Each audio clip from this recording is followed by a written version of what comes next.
السلام علیکم ورحمۃ اللہ وبرکاتہ۔ یہ پیغام جو میں آپ کو ابھی دینے لگی ہوں یہ آپ نے پوری دنیا میں پہنچانا ہے۔ اگر کسی ایک کی بھی اصلاح ہو گئی مجھے تو ثواب ملے گا انشاءاللہ عز و جل، آپ کو بھی اس کا ثواب ملے گا، ڈھیروں اجر ملے گا۔ تو آپ نے ضرور اس میسج کو کنوے کرنا ہے، دوسروں تک پہنچانا ہے۔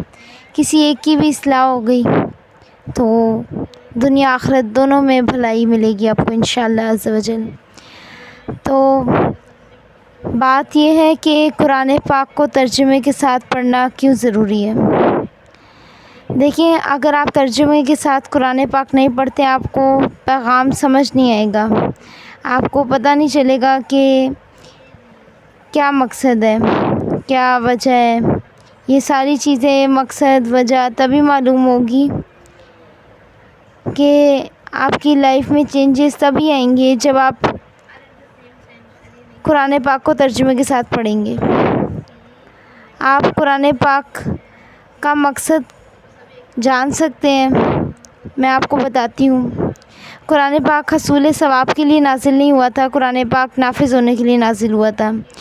بے شک اس کے پڑھنے کا ثواب ہے، لیکن قرآن پاک امپلیمنٹیشن کے لیے نازل ہوا تھا، یعنی تاکہ لوگ اس پر عمل پیرا ہو کے اپنی زندگیوں کو بہتری کی طرف لا سکیں، اپنی زندگیوں کو بہتر طور پر گزار سکیں۔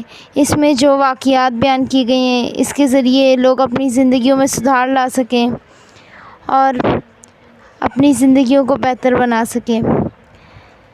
اگر کوئی قرآن پاک کو ترجمے کے ساتھ نہیں پڑھتا تو اس کی مثال میں آپ کو بڑے اچھے سے دوں گی۔ یہ میں نے کیو ٹی وی پہ ایک قاری ہیں، انہوں نے یہ بات بتائی تھی اور یہ مجھے بہت اچھی لگی۔ میں چاہتی ہوں کہ یہ آپ تک پہنچاؤں اور آپ بھی اس سے انشاءاللہ متاثر ہوں گے، اور آپ نے اس میں کردار ہی ادا کرنا ہے، خود بھی آپ نے عمل پیرا ہونا ہے، ترجمے کے ساتھ قرآن پڑھنا ہے اور دوسروں کو بھی یہ پیغام پہنچانا ہے انشاءاللہ عز و جل۔ تو اگر کوئی قرآن پاک ترجمے سے نہیں پڑھتا، اس کی مثال انہوں نے ایسے دی کہ ایک بادشاہ ہے، اس نے اپنے وزیر کو خط بھیجا اور وزیر جب کچھ وقت بعد خط لے کر واپس بادشاہ کے سامنے حاضر ہوا تو بادشاہ نے پوچھا کیا جو میں نے خط بھیجا تھا آپ نے پڑھا؟ تو بادشاہ نے کہا کہ وزیر سے پوچھا کہ وہ خط آپ نے پڑھا جو میں نے آپ کو بھیجا تھا؟ تو وزیر نے جواب دیا کہ نہیں پڑھا تو نہیں میں نے خط، لیکن میں نے اس کا بہت خیال کیا، میں نے اسے مقدس مقام پہ رکھا، اسے چوما، سینے سے لگایا، اسے ڈسٹ نہیں لگنے دی، جھاڑ پوچھ نہیں لگنے دی، مطلب اسے گرد و غبار سے بچائے رکھا، اس کی بہت حفاظت کی، خیال کیا۔ بادشاہ نے دوبارہ پوچھا کیا جو میں نے آپ کو خط بھیجا تھا آپ نے پڑھا؟ تو وزیر نے کہا نہیں پڑھا۔ تو آپ خود ذرا ملاحظہ کریں، سوچیں، غور و فکر کریں، تو بادشاہ کے خط بھیجنے کا مقصد پورا ہو گیا۔ ہو سکتا ہے بادشاہ نے خط میں لکھا ہو کہ آپ نے تمام عوام کو ایک پیغام دینا ہے کہ ایک دوسرے کا خیال رکھیں۔ ہو سکتا ہے اس خط میں لکھا ہو کہ آپ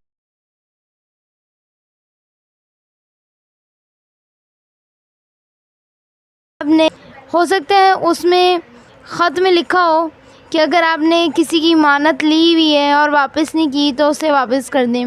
ہو سکتا ہے اس خط میں لکھا ہو تو آج سے سچ بولنا شروع کر دیں۔ ہو سکتا ہے اس خط میں لکھا ہو کہ انصاف قائم کرنے میں اگر آپ نے پہل نہ کی یا انصاف کو قائم نہ رکھا تو آپ کو اس کی سزا ملے گی۔ تو یہ پیغام تو اسے ملے گا ہی نہیں جب تک وہ خط کو پڑھے گا ہی نہیں۔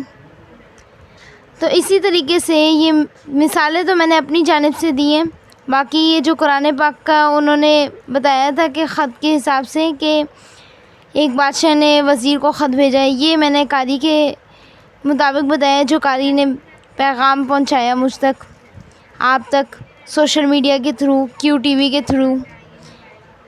تو اسی طریقے سے اللہ تعالیٰ نے قرآن پاک تو ہم تک بھیج دیا، اب ہمارے اوپر ذمہ داری عائد ہوتی ہے کہ ہم اسے ترجمے کے ساتھ پڑھیں، ہمیں تبھی پتہ چلے گا اللہ تعالیٰ نے کیا پیغام بھیجے۔ اب میں سوچتی ہوں کہ معاشرے میں جتنا بھی انتشار ہے، گہما گہمی ہے، پریشانی ہے، تکلیف ہے، بے چینی ہے، لوگ حق تلفی کرتے ہیں، اور تمام مسائل کا حل ہی اس میں موجود ہے کہ وہ قرآن پاک ترجمے کے ساتھ پڑھیں تو تمام حل مل جائیں گے انشاءاللہ عز و جل۔